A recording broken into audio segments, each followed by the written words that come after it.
My name is Londe sir. Today in this lecture, we are going to discuss about the practical number 4 and 5. That is design and draw the joint used in bicycle pedal, bicycle chain, tractor trolley, railway, rail, baggage, coaches and similar component and verify its dimension.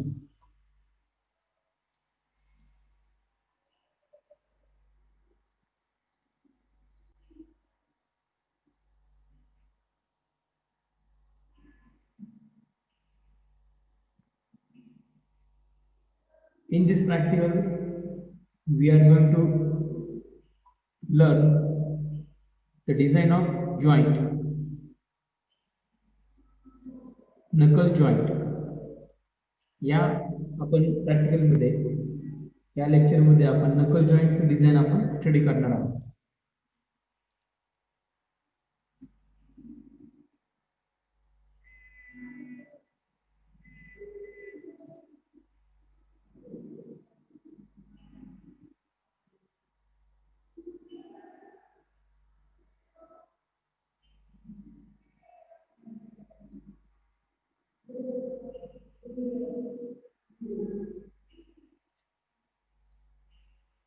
Okay, त्यासाठी मी तुम्हाला नकल जॉईंटचा एक video दाखवतो.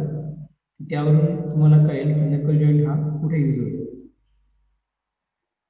म्हणजे कशासाठी use केला जातो generally.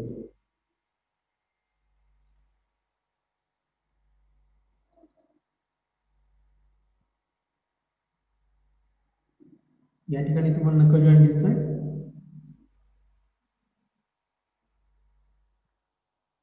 तर ज्यावेळेस रॉड ए आणि रॉड बी या ठिकाणी दोन रॉड असतील, ते दोन रॉड ज्यावेळेस तुम्हाला कनेक्ट करायचे असतात आणि या ठिकाणी तुम्हाला दिसतंय रॉड ए आणि रॉड बी या दोन्हींचा जो ऍक्सिस आहे तो कोइन्साइड आहे.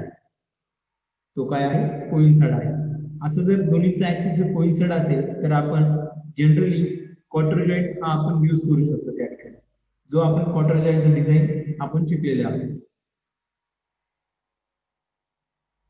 तर नकल जॉईंट सुद्धा या ठिकाणी आपण दोन्ही शाफ्ट जर कोइन्साइड असतील त्यावेळेस सुद्धा आपण नकल जॉईंट देखील यूज करू शकतो. तसंच जर ते दोन जे रॉड आहेत, रॉड ए आणि रॉड बी, यामध्ये ते दोन रॉडचे ऍक्सिस जर कोइन्साइड होत नसतील, म्हणजे जर ते इंटरसेक्ट करत असतील एकमेकांना, या ठिकाणी दिसते ऍक्सिस रॉड ए चा तो आणि ऍक्सिस रॉड बी चा हा काय होतात, एका पॉइंटला ते इंटरसेक्ट करतात, एका पॉइंटला येऊन ते मिळतात, म्हणजे त्या ठिकाणी तो इंटरसेक्ट होतात दोन ऍक्सिस. तर त्यावेळेस सुद्धा आपण नकल जॉईंट हा यूज करू शकतो. या ठिकाणी नकल जॉईंट लावलेला आहे, दिसते या ठिकाणी. म्हणजे आपण काय म्हणू शकतो, त्या ठिकाणी अँग्युलर मिसअलाइनमेंट असेल दोन शाफ्टमध्ये, त्या ठिकाणी आपण नकल जॉईंट यूज करू शकतो. तर नकल जॉईंट मध्ये जे दोन ऍक्सिस होते रॉडचे, त्या ऍक्सिस वरती त्या रॉड वरती जर टेन्साइल फोर्स आला तर तो नकल जॉईंट टेन्साइल फोर्स सुद्धा कॅरी करू शकतो. या ठिकाणी दिसतंय तुम्हाला. तसं त्या ठिकाणी जर अँग्युलर मुवमेंट झाली दोन रॉड मध्ये, या ठिकाणी दिसतंय अँग्युलर मुवमेंट. सुरुवातीला रॉड ए आणि रॉड बी हे एकमेकांना कोइन्साइड होते, त्यानंतर रॉड ए जर त्याला जर अँगल मध्ये तो मूव्ह झाला तर त्या ठिकाणी सुद्धा तुम्ही नकल जॉईंट हा यूज करू शकता. दिसतंय या ठिकाणी अँग्युलर मुवमेंट झालेली आहे. जर ते जे दोन रॉड तुम्ही कनेक्ट करणार आहात नकल जॉईंटनी, त्यामध्ये जर अँग्युलर मुवमेंट असेल तर त्या ठिकाणी देखील तुम्ही हा नकल जॉईंट यूज करू शकता. या ठिकाणी तुम्हाला नकल जॉईंटची असेंब्ली दिसते. तर नकल जॉईंट मध्ये टोटली 3 पार्ट असतात. एक पहिला असतो सिंगल आय, या ठिकाणी दिसते, हा आहे सिंगल आय. त्यानंतर दुसरा पार्ट असतो डबल आय, त्याला आपण फोर्क सुद्धा म्हणतो. फोर्क म्हणजे हा फोर्क आहे, दिसतोय हा फोर्क असेल.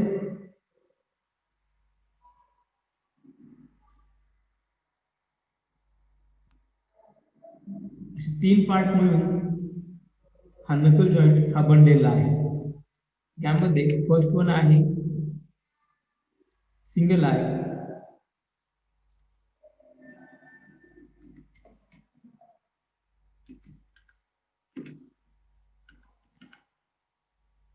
सिंगल आय एक जो रॉड आहे रॉड ए, जर आपण रॉड ए घेतला, रॉड ए ला सिंगल आय हा कनेक्ट असतो आणि रॉड बी जो असेल हा रॉड बी असेल सपोज, या ठिकाणी आपण हा रॉड ए जर घेतला मी,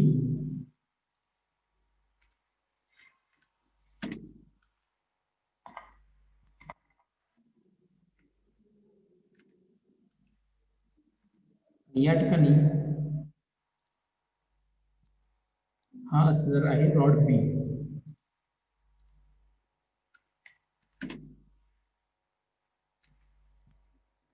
जे रॉड ए आणि रॉड ए ला सिंगल आय हा कनेक्ट केलेला आहे, रॉड बी ला डबल आय हा कनेक्ट केलेला आहे.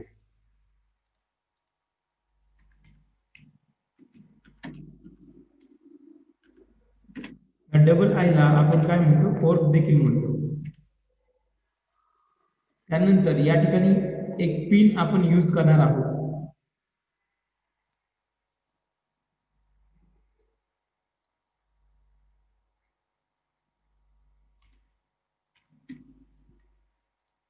दिसतंय ही पिन आहे आणि या ठिकाणी हा फोर्क बरोबर,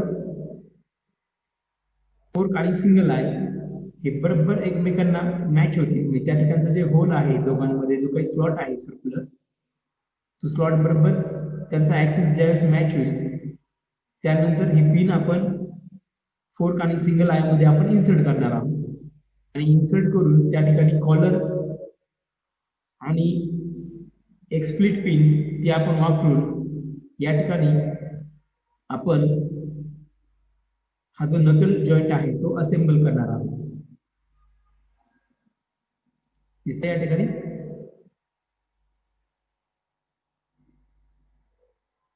या ठिकाणी एक सिंगल आय आहे त्याला आपण आय देखील म्हणतो फक्त, आणि जो डबल आय आपण म्हणलो होतो त्याला फोर्क देखील म्हणतो. या ठिकाणी पिन आहे.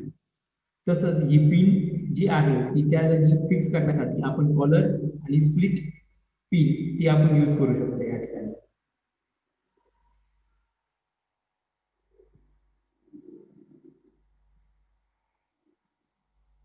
समजतंय.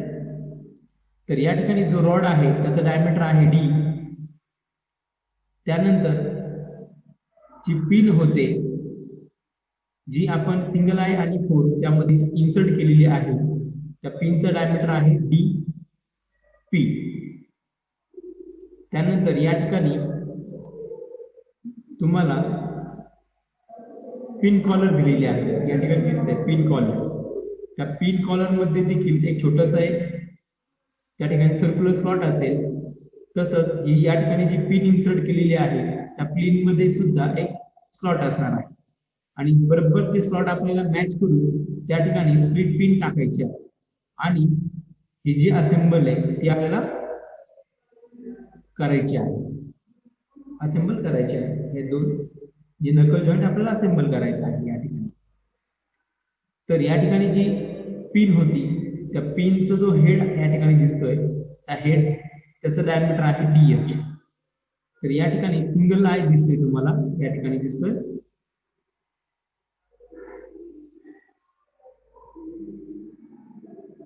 हा सिंगल आय आहे.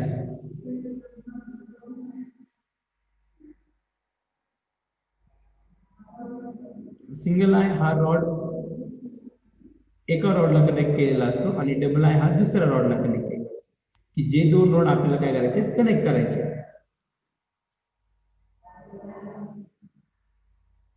तर या ठिकाणी जो सिंगल आय आहे त्याची जी थिकनेस आहे ती टी आहे आणि जो या ठिकाणी डबल आय तुम्हाला दिसतोय,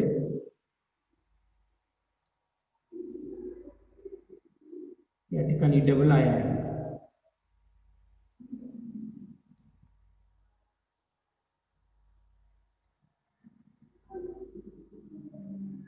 दिसतोय या ठिकाणी. तर हा जो डबल आय आहे एवढा हा डबल आय असणार आहे.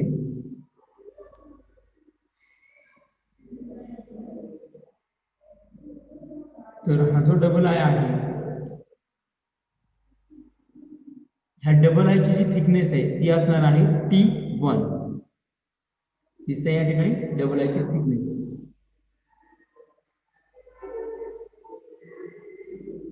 जी थिकनेस आहे ती असणार आहे T1. दिसतंय या ठिकाणी.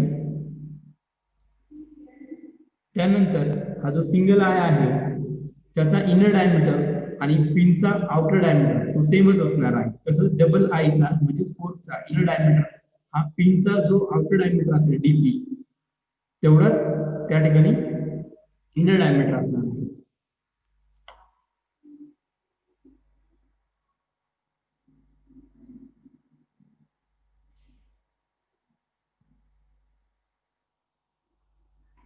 ओके, आता आपण जो रॉड आहे त्या रॉडवरती जो काही लोड आहे त्यासाठी मी पी हा सिम्बॉल घेतलेला आहे. P is load carried by rod. D is the diameter of rod. जे दोन रॉड आपल्याला कनेक्ट करायचे आहेत नकल जॉईंटच्या साह्याने, त्या दोन रॉड जे आपण घेतले होते रॉड ए आणि रॉड बी, तर दोन्हीचा जो डायमीटर आहे तो सेम असेल आणि त्याचा डायमीटर साठी मी डी हा सिम्बॉल यूज केलेला आहे. डीपी हा सिम्बॉल असेल जी नकल पिन आपण म्हणतो, जी पिन आपण सिंगल आय आणि डबल आय मध्ये इन्सर्ट केलेली आहे त्या पिनचा डायमीटर असेल डीपी. त्यानंतर नेक्स्ट सिम्बॉल मी यूज केलेला आहे डीओई. ओ म्हणजे आउटर डायमीटर, ई म्हणजे सिंगल आय, ई म्हणजे आय साठी. फक्त जो आय आहे त्याला आपण सिंगल आय देखील म्हणतो. त्या सिंगल आयचा आउटर डायमीटर असेल डीओई. तसंच जो फोर्थ या ठिकाणी आहे त्या फोर्थचा आउटर डायमीटर असेल डीओएफ. त्यानंतर टी ही जे आहे टी हा सिम्बॉल मी थिकनेस घेतलेली आहे सिंगल आयची. T1 हा सिम्बॉल मी थिकनेस घेतलेली आहे फोर्थची. त्यानंतर सिग्मा टी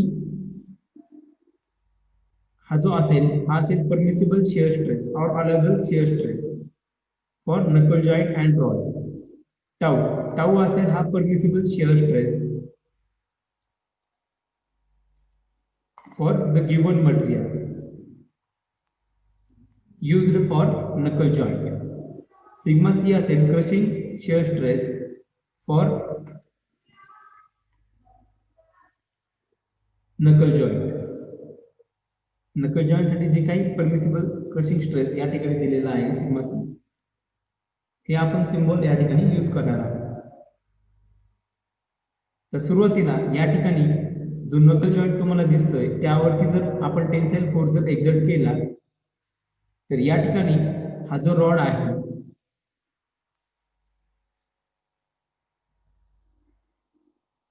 दिसतोय, हा जो रॉड आहे तो रॉड काय होईल तुटू शकतो. जे दोन रॉड आपण घेतले ते रॉड ए आणि रॉड बी ते या ठिकाणी ब्रेक होते. म्हणजे जर आपण त्या रॉडचं फेल्युअर कन्सिडर केलं, फेल्युअर बाय टेन्शन, आणि त्या रॉडवरती हा जो पी लोड आहे तो एक टेन्साइल लोड म्हणून तो त्या ठिकाणी ऍक्ट होईल. मग आपण इथे काय म्हणू शकतो, rod is subjected to a direct tensile load, therefore tensile stress in a rod तो आपण फाइंड आउट करू. तर या ठिकाणी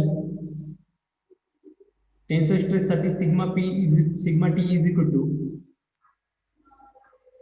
tensile load P upon cross sectional area A. या ठिकाणी जो रेजिस्टिंग क्रॉस सेक्शन एरिया दिसतोय तो या ठिकाणी मी ड्रॉ केलेला आहे, तर त्याचा डायमीटर आहे रॉडचा डी. मग त्याचा एरिया किती मिळेल, pi by 4 into D square. तो आपण या ठिकाणी पुट करूया. या ठिकाणी तुम्हाला न्यूमेरिकल सॉल्व करताना सिग्मा टी आणि पी ही जर व्हॅल्यू तुम्हाला माहित असेल तर तुम्ही यावरून जो डायमीटर आहे रॉडचा डी तो तुम्ही या ठिकाणी फाइंड करू शकता.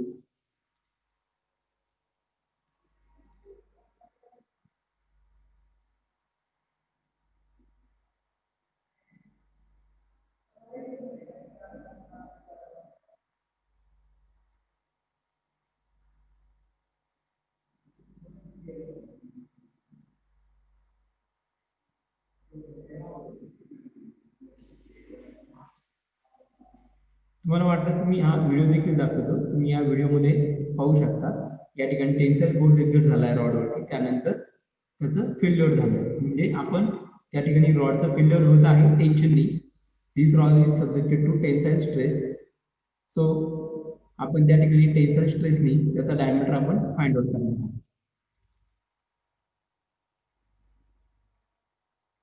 त्यानंतर नेक्स्ट सेकंड स्टेज आहे आपली डिझाईनची. आपण फाइंड आउट करणार आहोत नकल पिनचा डायमीटर डीपी. मग नकल पिन जी आहे ती नकल पिन फोर्क मध्ये आणि या ठिकाणी सिंगल आय मध्ये ती इन्सर्ट केलेली असते. तर या ठिकाणी जो मधला फोर्क दिसतोय तो हा उजवीकडे ओढला जातो. उजवीकडे त्यावरती टेन्साईल फोर्स हा ऍक्ट होईल.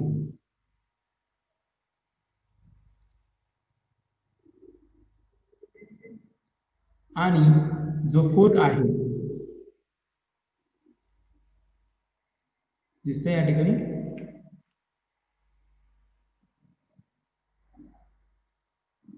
तो फोर्क जो आहे तो डावीकडे ओढला जातो.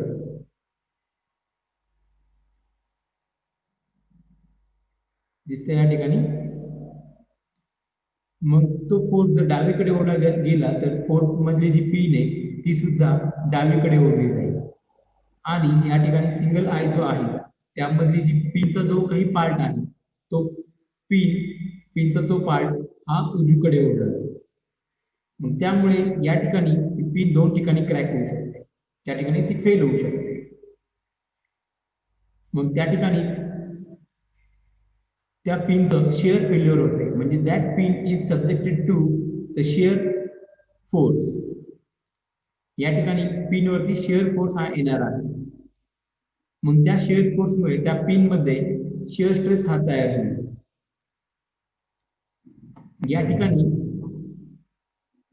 त्या पिनचं डबल शेअर होणार आहे. डबल शेअरनी त्याचा फेल्युअर होणार आहे. या ठिकाणी डबल शेअर म्हणजे काय पहा, या ठिकाणी ती दोन ठिकाणी पिन काय झालेली ती फेल होऊ शकते.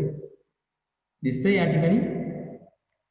मग दोन ठिकाणी जर ती फेल होत असेल तर आपण त्याला त्या ठिकाणी डबल शेअर चा फॉर्म्युला आपण त्या ठिकाणी यूज करूया. मग आपल्याला शेअर स्ट्रेस जो तयार होतो पिन मध्ये त्यासाठी जर फॉर्म्युला आपण पाहिला तर तो असेल tau is equal to P upon A. या ठिकाणी जो एरिया आहे तो एरिया हे आपल्याला या ठिकाणचे जे दोन एरिया आहेत फेल झालेले दोन ठिकाणी त्या दोघांची ऍडिशन करावं लागेल. दिसतंय या ठिकाणी. दोघांची जर ऍडिशन केली तर आपल्याला काय मिळेल 2 इंटू π/4 इंटू dp स्क्वेअर हा फॉर्म्युला आपल्याला मिळेल. फायनल फॉर्म्युला होईल tau is equal to P upon 2 times π/4 into dp square.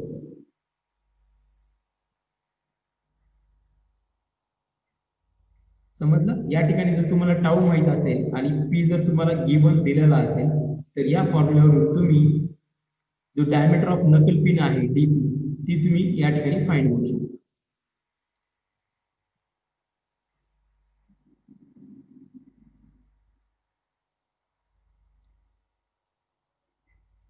त्याचा वाटल्यास तुम्ही व्हिडिओ देखील तुम्हाला दाखवतो.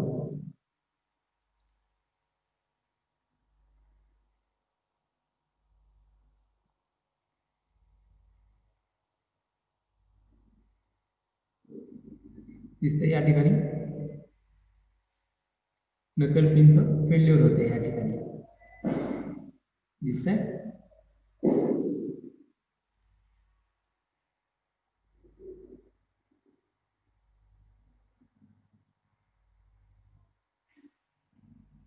त्यानंतर नेक्स्ट आपल्याला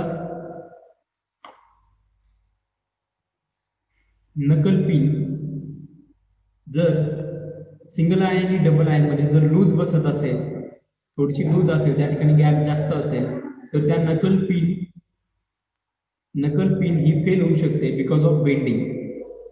मग जर बेंडिंगनी नकल पिन जर फेल झाली तर या ठिकाणी नकल पिन जी तुम्हाला दिसते त्यातला जो नकल पिनचा जो मध्यभागी जो पार्ट असेल, जो पार्ट सिंगल आय मध्ये आहे दिसतंय एवढा पार्ट तो सिंगल आय मध्ये असेल.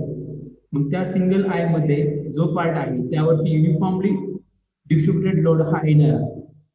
आणि तो या ठिकाणी जो वरचा पोर्शन असेल त्यावरती P/2 जाईल आणि जो खालचा पोर्शन असेल त्यावरती P/2 जाईल. आणि तो कसा युनिफॉर्मली डिस्ट्रीब्यूट झालेला असेल. आणि बरोबर तो वरचा जो पोर्शन आहे या ठिकाणचा जो सिंगल आय मध्ये असेल त्याच्या एक्झॅक्टली मध्यभागी हा P/2 ऍक्ट होईल. आणि खालच्या साईडला जो उरलेला पोर्शन असेल जो सिंगल आय मध्ये असेल त्याच्या एक्झॅक्टली मिडलला P/2 हा फोर्स येणार. त्यानंतर या ठिकाणी सिंगल आयची जर थिकनेस असणार आहे T1 सॉरी ती असणार आहे T. सिंगल आयची थिकनेस असणार आहे T हा सिंबॉल सिंगल आयच्या थिकनेस साठी दिलेला आहे. म्हणजे या ठिकाणी इथून ते इथपर्यंत जे तुम्हाला डिस्टन्स दिसतंय ते असणार आहे T.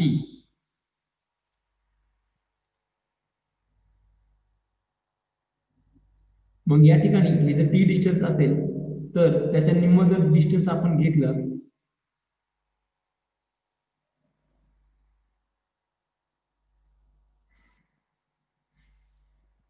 तर इथपासून ते इथपर्यंत ते डिस्टन्स येईल T/2 आणि त्याच्या परत आपण निम्म केलं म्हणजे आपल्याला P/2 चं अंतर मिळेल ऍक्सिस पासून P/2 चं अंतर मिळेल T/4.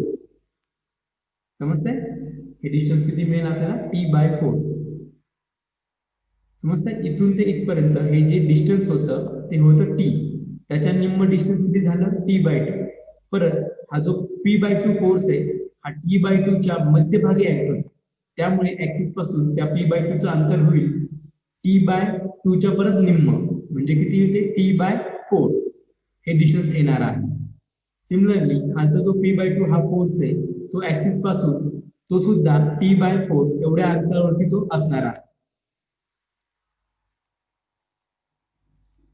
त्यानंतर या ठिकाणी जो फोर्क मध्ये असणारा पिनचा जो पार्ट आहे त्यावरती युनिफॉर्मली व्हॅरिंग लोड हा ऍक्ट होणार आहे. तर तो युनिफॉर्मली व्हॅरिंग लोड जो फोर्कचा जो सगळ्यात टॉपचा आणि बॉटमचा जो सरफेस असेल त्या ठिकाणी तो 0 असेल. या ठिकाणी दिसते सगळ्यात बॉटमचा सरफेस फोर्कचा जो सगळ्यात बॉटमचा जो पॉइंट असेल त्या ठिकाणी तो 0 असेल. तसंच फोर्कचा जो टॉपचा जो पॉइंट असेल या ठिकाणी दिसतो टॉपचा पॉइंट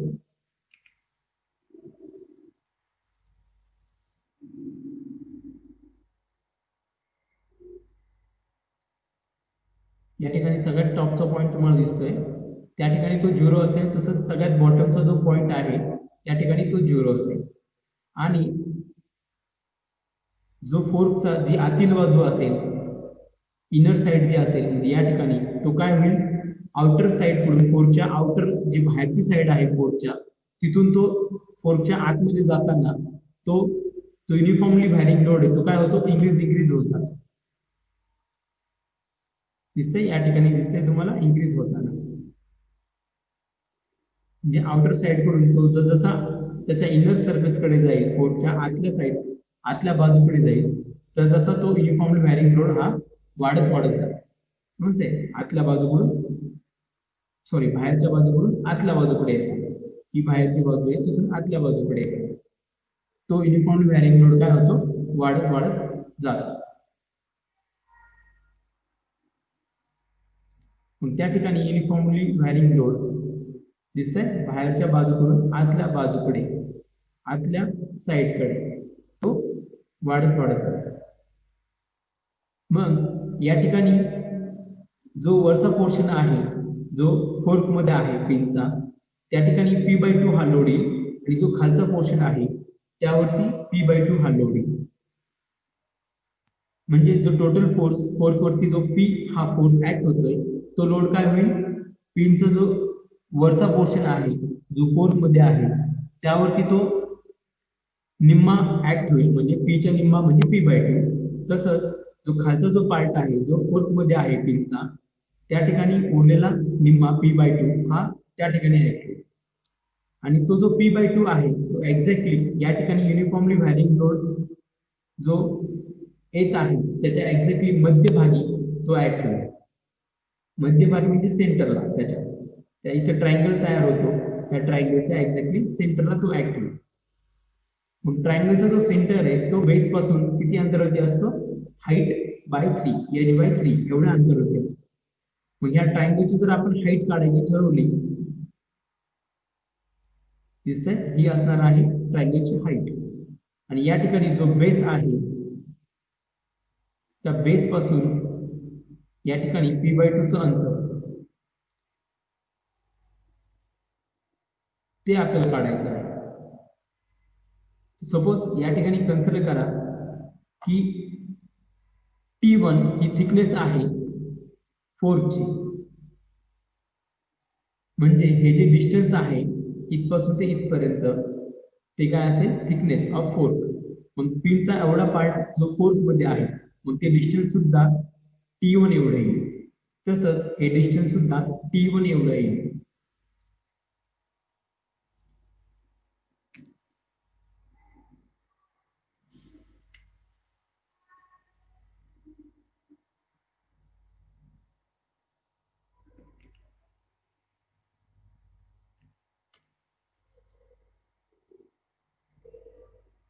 दिसतंय T1 एवढं ते अंतर येईल.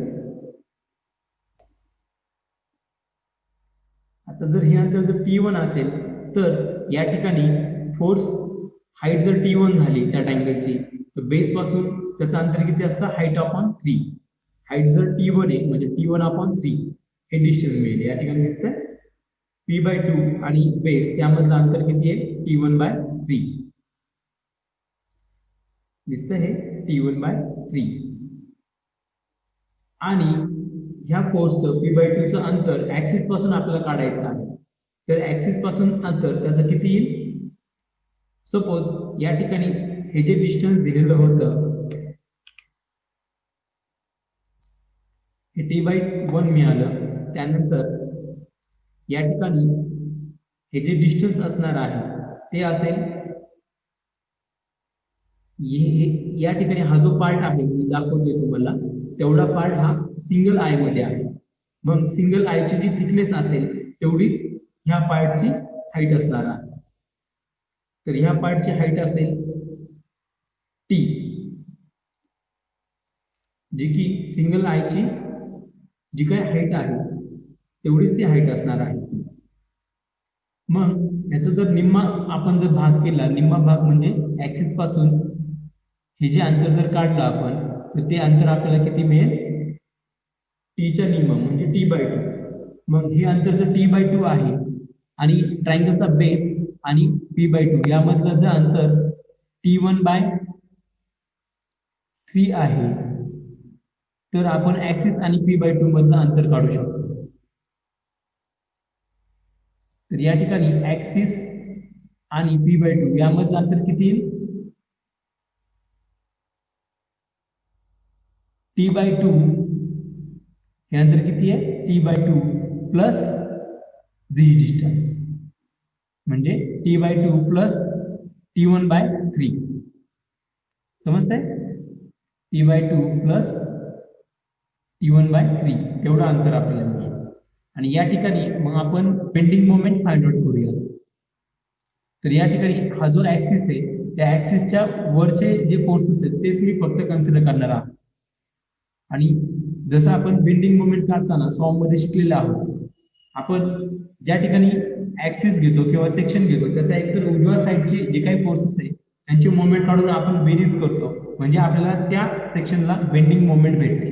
किंवा आपण ते एक तर उजव्या साईडचे करतो सगळ्या फोर्सेसची मोमेंट काढून ऍडिशन करतो किंवा डाव्या साईडच्या सर्व फोर्सेसची मोमेंट काढून त्याची ऍडिशन करतो.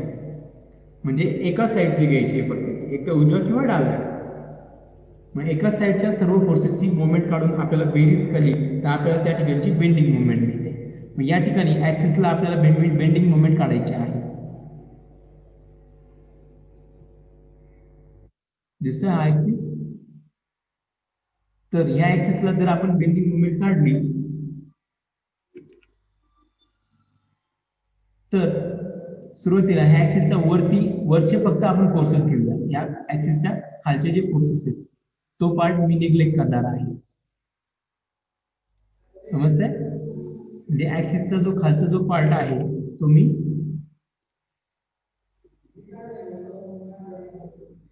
निग्लेक्ट करणार आहे. दिसतंय या ठिकाणी मी निग्लेक्ट केला खालचा पार्ट, फक्त वरचा पार्ट मी कन्सिडर करणार आहे आणि तेच फोर्सेस मी या ठिकाणी घेणार आहे, जेणेकरून मला बेंडिंग मोमेंट या ठिकाणी मिळेल.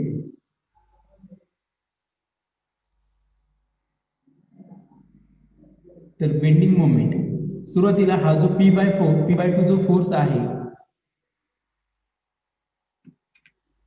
हा आपण फोर्स घेऊया. सुरुवातीला P/2 हा फोर्स, ह्या P/2 फोर्स इंटू त्याचं ऍक्सिस पासूनचं अंतर, म्हणजे त्या फोर्सची आपल्याला मोमेंट भेटेल. मग त्याची जी मोमेंट आहे ती कशी होईल, ऍक्सिस भोवती कसा फिरेल तो अँटी क्लॉकवाईज पद्धतीने. जर तो अँटी क्लॉकवाईज पद्धतीने जर तो रोटेट होत असेल, या ठिकाणी दिसतोय हा P/2 ऍक्सिस भोवती कसा फिरेल तो अँटी क्लॉकवाईज डायरेक्शन. मग त्याची मोमेंट जर आपण पॉझिटिव्ह घेतली तर आपल्याला त्याची मोमेंट किती मिळेल, P/2 इंटू या ठिकाणी P/2 इंटू ब्रॅकेटमध्ये काय T1/3 हे अंतर प्लस हे आपल्याला डिस्टन्स घ्यावं लागेल. हे डिस्टन्स किती होतं, T/2. समजतंय? मग या ठिकाणी आपला फॉर्म्युला तयार होईल P/2 into bracket T1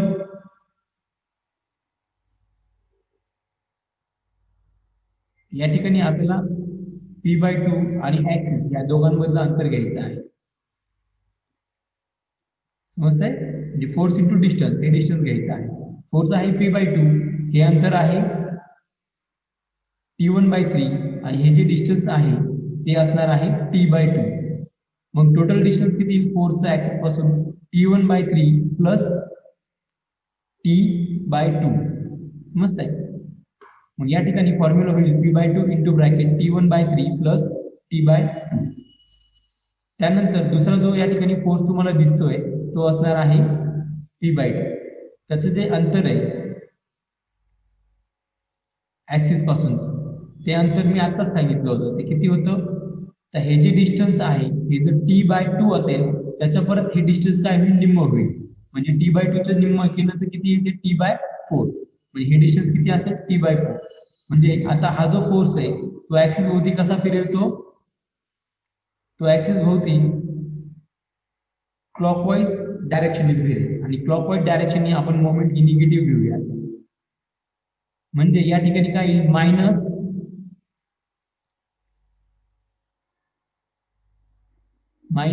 P/2 into T/4. हे डिस्टन्स आहे T/4. समजते? म्हणजे आपल्याला हा फॉर्म्युला मिळाला. समजलं? ओके. ह्याला जर आपण या ठिकाणी P/2 जर कॉमन काढला तर खाली काय राहील, फक्त या ठिकाणी T1/3 plus T/2 minus T/4. आणि या ठिकाणी जर आपण ह्या दोघांचा छेद जर सारखा केला, 4 केला, तर इथे आपल्याला 2 मल्टिप्लाय होईल, म्हणजे 2t मायनस t. म्हणजे किती राहिला, 2t मधून एक t गेला तर फक्त t राहिला. म्हणजे फायनली तुम्हाला काय मिळेल, P/2 into bracket T1/3 plus T/4. मस्त आहे. मग सेक्शन मॉड्युलसचा आपण फॉर्म्युला या ठिकाणी घेऊयात. मग या ठिकाणी जी पिन आहे त्याचा क्रॉस सेक्शन कसा असेल, सर्क्युलर असेल. या ठिकाणी जी पिन आहे त्या पिनचा क्रॉस सेक्शन हा कसा असेल, सर्क्युलर असेल. मग त्या क्रॉस सेक्शन त्याचा जो डायमीटर आहे त्याचा डायमीटर असेल dp. मग त्याचा जर सेक्शन मॉड्युलस जर काढला आपण सर्कलचा, तर आपल्याला सेक्शन मॉड्युलस त्याचा आपल्याला फॉर्म्युला मिळेल ZP is equal to π/32 into dp cube. मग या ठिकाणी आपण बेंडिंग स्ट्रेस काढूयात. बेंडिंग स्ट्रेसचा जर आपण फॉर्म्युला पाहिला तो असतो formula sigma T is equal to m/z. या ठिकाणी बेंडिंग मोमेंट आपण m पुटअप करूयात. त्यानंतर हा जो z होता सेक्शन मॉड्युलस त्याची व्हॅल्यू देखील पुटअप करूयात. तर फायनली आपल्याला सिग्मा टी मिळेल. Sigma T is equal to या ठिकाणी पहा 32 जो आहे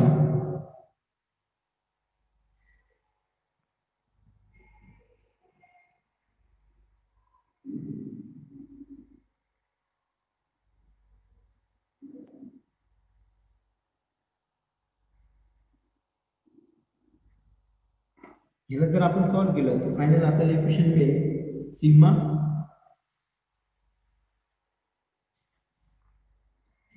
टी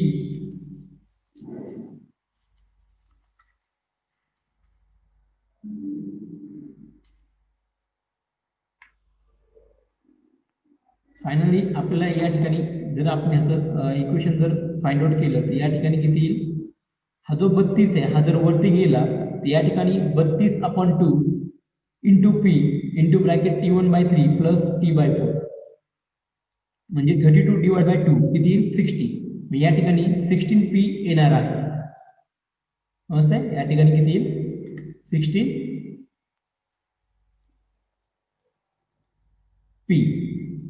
हा फॉर्म्युला या ठिकाणी येणार आहे 16p into bracket T1/3 plus T/4 upon pi into dp cube.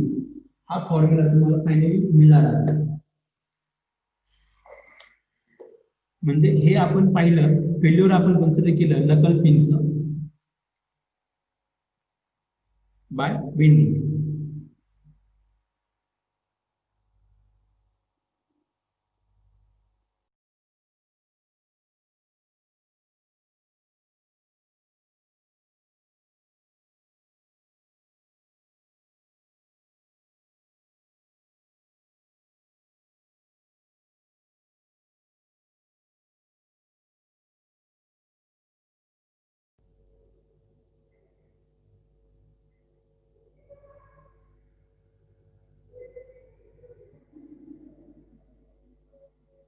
Okay student, आपण नेक्स्ट आपण कन्सिडर करूया जो सिंगल आय आहे त्याचा आपल्याला डिझाईन करायचा आहे. मग या ठिकाणी त्या सिंगल आयचा जो आउटर डायमीटर आहे DOE तो आपल्याला या ठिकाणी फाइंड करायचा आहे. तर या ठिकाणी जो सिंगल आय आहे त्यावरती जर टेन्साइल फोर्स आला P हा फोर्स आला तर त्या सिंगल आयचं टेन्साइल फोर्समुळे त्याचं फेल्युअर होऊ शकतं. मग आपण कन्सिडर करूया the failure of single I in tension. मग त्या सिंगल आयचं जर फेल्युअर झालं तर या ठिकाणी तुम्हाला त्याचा क्रॉस सेक्शन एरिया तो या पद्धतीचा दिसेल.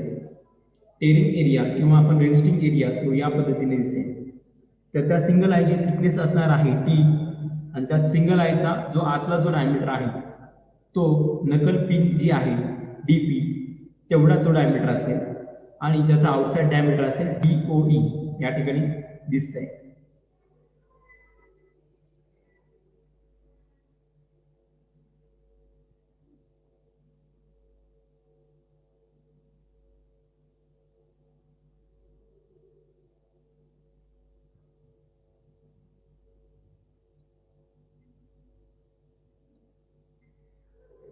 या ठिकाणी सिंगल आयचं फेल्युअर तुम्हाला दिसतंय. सुरुवातीला आपण टेन्साइल फोर्स जर या ठिकाणी सिंगल आय वरती ऍक्ट झाला तर त्यावेळेस त्याचं फेल्युअर या ठिकाणी होताना तुम्हाला दिसतंय.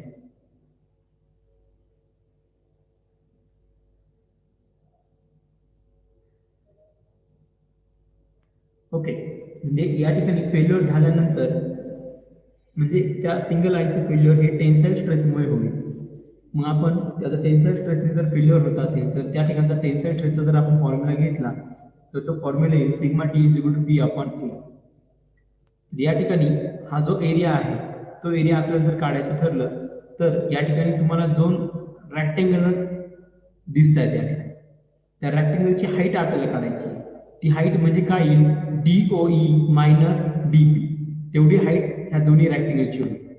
दोन्ही रेक्टँगलची एकत्रित मिळून जी हाईट आहे ती किती होईल?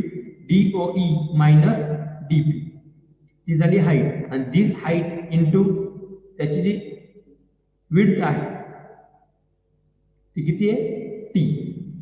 म्हणजे ती हाईट मल्टिप्लाय बाय विड्थ म्हणजे आपल्याला त्या रेक्टँगलचा क्रॉस सेक्शन एरिया मिळेल एकत्रितपणे. समजतंय? मग या ठिकाणी त्याचा cross section area find out केलेला आहे DOE minus DP into T. मग आपल्याला फायनली फॉर्म्युला मिळेल sigma T = P/DOE minus DP into T. समजतंय?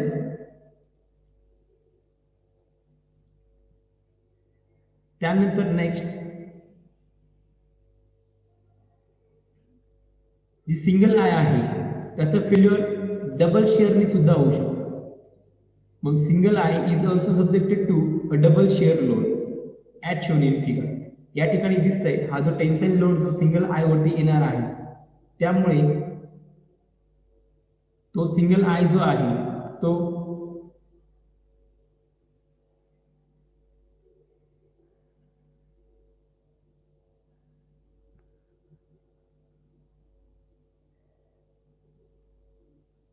तो टेन्साईल फोर्समुळे सुद्धा तो फेल होऊ शकतो.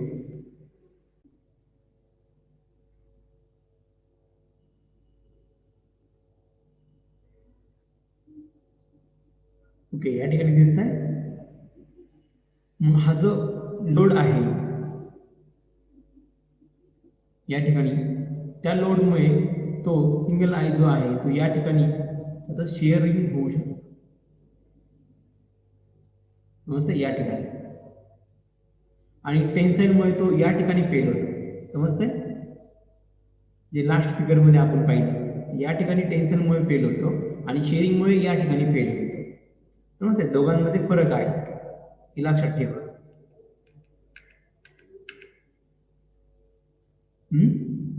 तर या ठिकाणी इनर डायमीटर आहे डीपी आणि आउटर डायमीटर आहे डीओई. म्हणजे हा जो आतला सरफेस आहे त्याचं सेंटर पासूनचं जे काही अंतर आहे ते किती येईल? dp/2 आणि इनर डायमीटर आहे डीपी. मग त्याचं सेंटर पासून हा जो आतला जो सरफेस आहे आयचा जो स्लॉट आहे आतमधला, समजतंय? ही आतली जी एज आहे त्याचं सेंटर पासून अंतर किती? dp/2. आणि हा जो आउटर सर्कल दिसतोय तुम्हाला तो आउटर सर्कलचा भाग आहे तो आणि सेंटर यामधलं अंतर किती? DOE/2. समजतंय? मग या ठिकाणी आपण जर हे जर डिस्टन्स आपण फाइंड आउट केलं या ठिकाणचं तर ते डिस्टन्स किती येईल?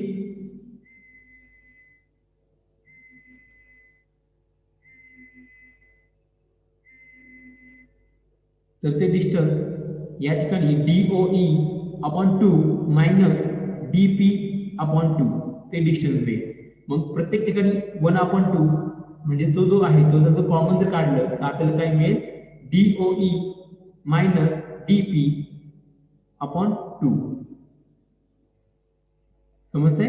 या ठिकाणचा जो सेंटर असेल सेंटर पासून हा जो इनर सरफेस आहे त्याचं अंतर किती असेल? DP/2 आणि जो या ठिकाणी आउटर सरफेस असेल त्याचं अंतर असेल DOE/2. मग ह्या दोघांची जर आपण या ठिकाणी हे डिस्टन्स जर आपल्याला काढायचं ठरलं तर आपण काय करू? आउटर जे डिस्टन्स आहे DOE/2 मायनस DP/2 म्हणजे आपल्याला हे डिस्टन्स भेटेल दोघांचं सबट्रॅक्शन केल्यावर. मग ते जे डिस्टन्स आहे ते किती येईल आपलं? DOE या ठिकाणी मला पहा डिस्टन्स दाखवलेला आहे ते डिस्टन्स किती? DOE मायनस DP/2 हे त्याचं डिस्टन्स येणार आहे. म्हणजे हा जो या ठिकाणीचा जो एरिया दिसतोय तुम्हाला त्याचं शेअर फेल्युअर झाल्यानंतर तर ह्या एरियामध्ये शेअर स्ट्रेस हा येणार आहे. तर शेअर स्ट्रेसचा फॉर्म्युला असेल टाऊ = P/A. आणि या ठिकाणी ह्या सिंगल आयचं डबल शेअर होणार आहे कारण की ह्याचा वरचा पार्ट देखील ब्रेक होणार, खालच्या साईडचा देखील पार्ट काय होणार? ब्रेक होणार. म्हणजे त्या ठिकाणी त्याचं डबल शेअर हे होणार आहे.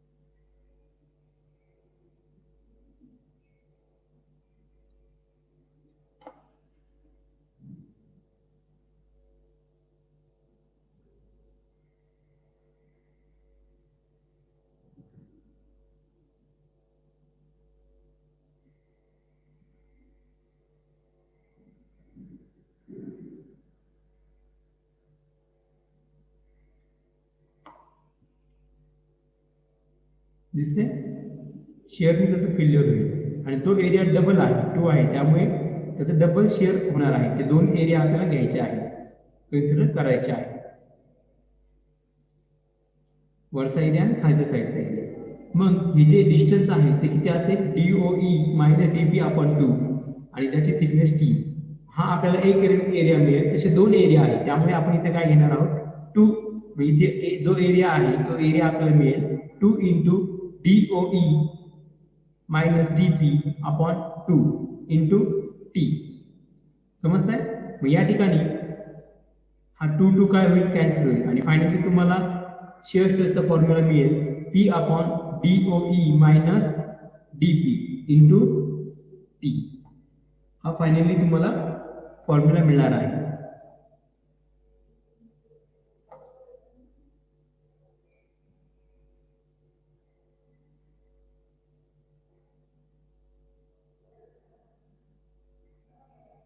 त्यानंतर आपण नेक्स्ट कन्सिडर करूया failure of single I in crushing.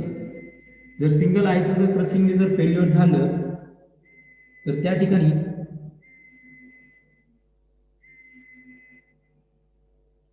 Single आयचं जर त्या ठिकाणी फेल्युअर झालं तर त्या ठिकाणी ही जी पिन आहे किंवा सिंगल आय आणि पिन ह्या दोघांचा जो येणारा कॉन्टॅक्टमध्ये येणारा जो एरिया आहे तो एरिया काय होईल कॉम्प्रेस होईल, लोकलाइज एरिया.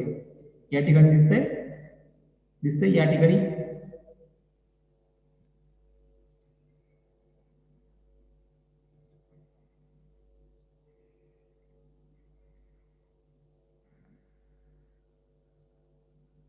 दिसतंय. हा जो पिन आहे, जी पिन आय मध्ये आहे, सिंगल आय मध्ये आहे, त्याचा एरिया जो सिंगल आयचा जो आतला सरफेस असेल आणि त्या पिनचा जो आउटर सरफेस असेल जे एकमेकांच्या कॉन्टॅक्ट मध्ये असतील ते काय करतील एकमेकांवरती कॉम्प्रेसिव्ह फोर्स एक्झर्ट करतील. या ठिकाणी दिसतंय म्हणजे ही जर पिन मी उजव्या साईडला जर ओढली तर या ठिकाणी जो पिनचा जो जी सिंगल आय आहे तो पिनचा या ठिकाणचा जो पोर्शन तुम्हाला दिसतोय समजताय, एवढा जो हाफ सर्क्युलर पोर्शन असेल पिनचा तो काय होईल क्रश होईल त्या ठिकाणी. म्हणजे ती जी काही सिंगल आय आहे ती ह्या पोर्शनवरती काय करेल फोर्स एक्झर्ट करेल. मग त्या ठिकाणी दिसतंय हा जो कर्व दिसतोय का या ठिकाणी त्या निम्म्या पोर्शनवरती काय होईल ती पिन पुढे ओढेल, त्या नकल पिनला उजवीकडे ओढेल. त्या ठिकाणी हा जो सरफेस असणार आहे कॉन्टॅक्ट मधला त्या ठिकाणी कॉम्प्रेसिव्ह स्ट्रेस हा येणार आहे. मग त्यालाच आपण क्रशिंग स्ट्रेस देखील म्हणतो. मग तो क्रशिंग स्ट्रेसचा आपण जर फॉर्म्युला काढला तर तो फॉर्म्युला असतो sigma C is equal to P upon A.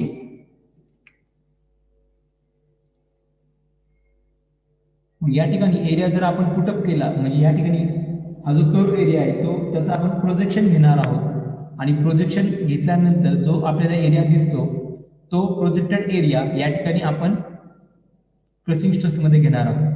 तर प्रोजेक्टेड एरिया तो किती येईल या ठिकाणी एक आपल्याला रेक्टेंगल दिसेल आणि त्या प्रोजेक्टेड एरिया म्हणजेच काय असेल त्याची जी विड्थ असेल म्हणजेच ती विड्थ म्हणजे त्या नकल पिनची डायमीटर असणार आहे DP आणि त्याची जी हाईट आहे ती हाईट आणि सिंगल आयची हाईट ही सेम असणार आहे. मग ती हाईट असणार आहे T. मग या ठिकाणी ह्या रेक्टेंगलचा एरिया जो आहे तो आपण काढूया, तो येईल DP इंटू T. मग तो एरिया जर आपण क्रशिंग स्ट्रेस मध्ये पुटअप केला तर आपल्याला फायनली क्रशिंग स्ट्रेस मिळेल sigma C is equal to P upon DP into T.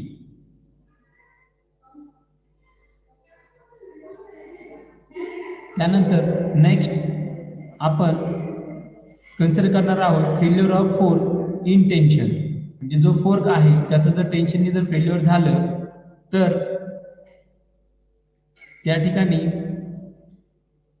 फोर्कचं जर टेन्शनने फेल्युअर झालं तर त्या ठिकाणी तुम्हाला जो एरिया भेटेल तो या पद्धतीने दिसेल.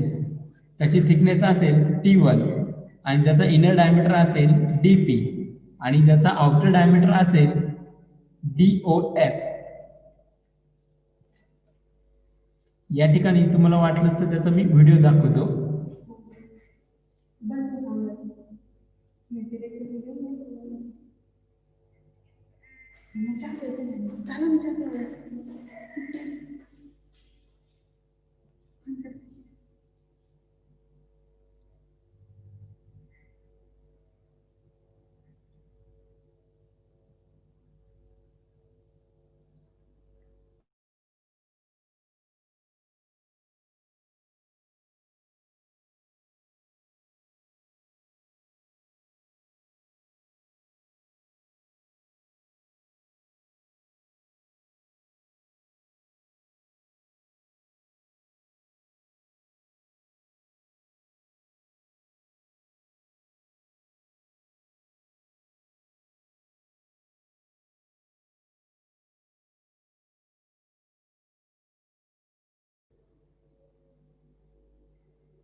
दुसऱ्या या ठिकाणी त्या फोर्सचं जर टेन्शनमुळे फेल्युअर झालं तर या ठिकाणी तो ब्रेक होतो, दिसतोय या ठिकाणी.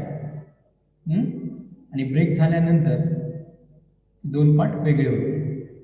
म्हणजे आपण त्या फोर्सचं जर टेन्शननी फेल होत आहे असं जर आपण कन्सिडर केलं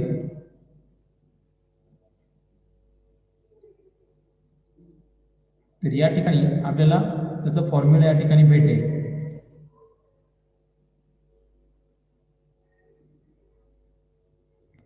दिसतंय या ठिकाणी आपल्याला दोन एरिया भेटणार आहे फोर्स मध्ये, या ठिकाणचा एक एरिया आणि या ठिकाणचा एक एरिया.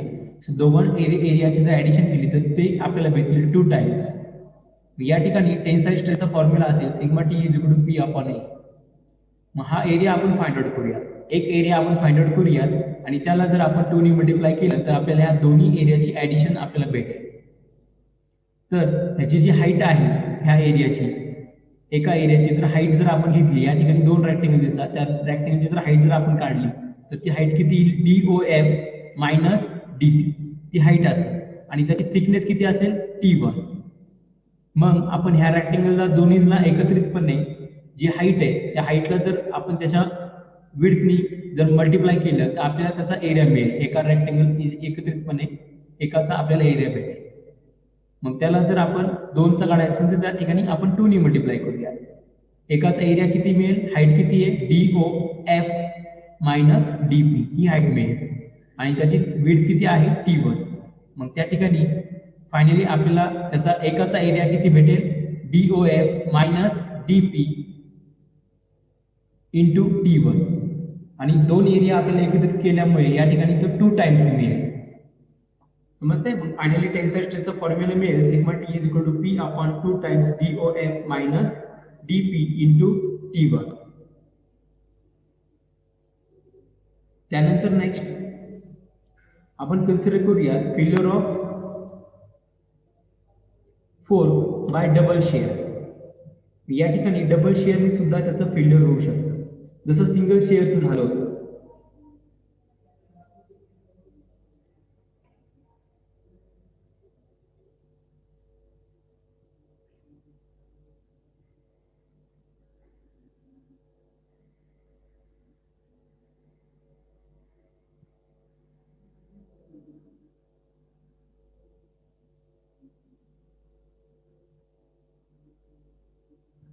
या ठिकाणी तुम्हाला त्याचा व्हिडिओ दाखवतो मी, दिसतंय या ठिकाणी 4 कोटी जर फोर्स एक्झर्ट झाला तर त्याचा डबल या ठिकाणी टेन्साईल फेल्युअर होईल या ठिकाणी आणि शेअर फेल्युअर या ठिकाणी होतं.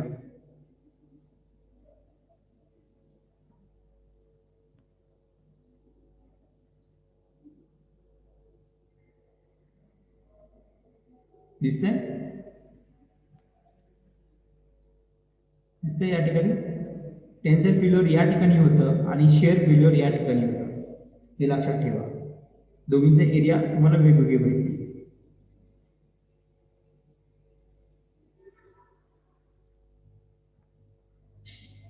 मग त्याचं शेअर जर फेल्युअर झालं त्याचा इनर डायमीटर DP असेल आणि आउटर डायमीटर DOF असेल.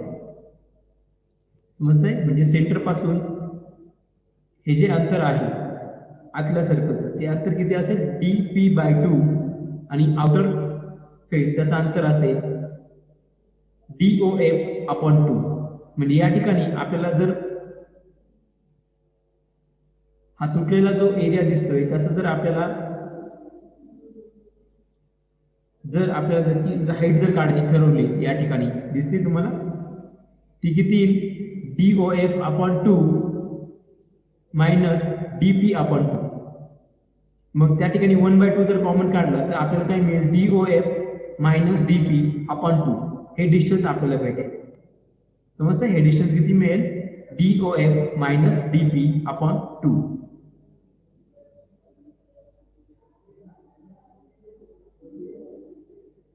समजतंय.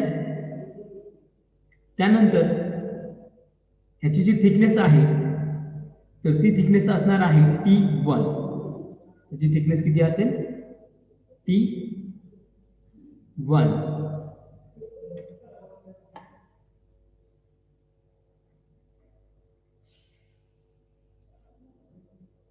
ची थिकनेस असणार आहे T1.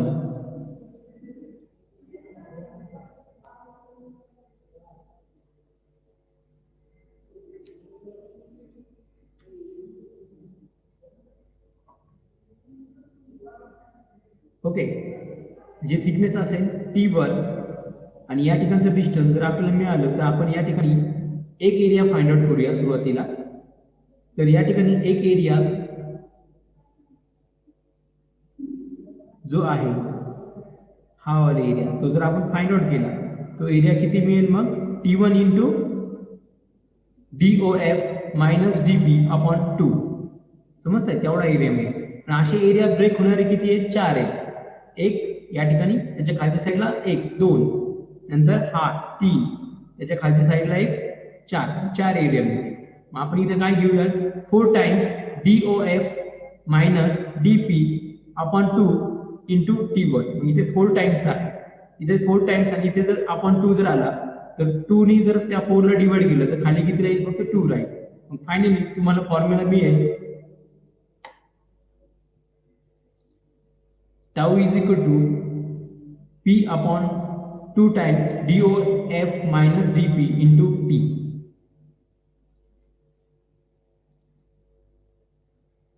ओके, त्यानंतर आपण फेल्युअर कन्सिडर करणार आहोत डबल आयचं इन क्रशिंग. डबल आयचं जर फेल्युअर झालं क्रशिंगनी, समजतंय, म्हणजे ह्या डबल आय मध्ये जी काही पिन आहे, समजतंय, डबल आय म्हणजे 4, त्या 4 मध्ये जी काही पिन आहे त्या पिनला डबल आय हा डावीकडे ओढणार आहे. दिसतंय या ठिकाणी, तो डावीकडे ओढणार आहे. मग त्या पिनचा जो एरिया आहे या ठिकाणचा दिसतोय, तो कुठे ओढला जातोय, डावीकडे ओढला जातोय. समजतंय, हा पोर्शन जो पिनचा असेल सर्क्युलर, तो कुठे ओढला जाईल, डावीकडे ओढला जाईल. दिसतंय या ठिकाणी, समजतंय. हा जो P फोर्स आहे तो फोर्स काय करेल, वरती P/2 येईल आणि खालच्या पोर्शनवरती P/2 येईल, तो डावीकडे ओढला जाईल.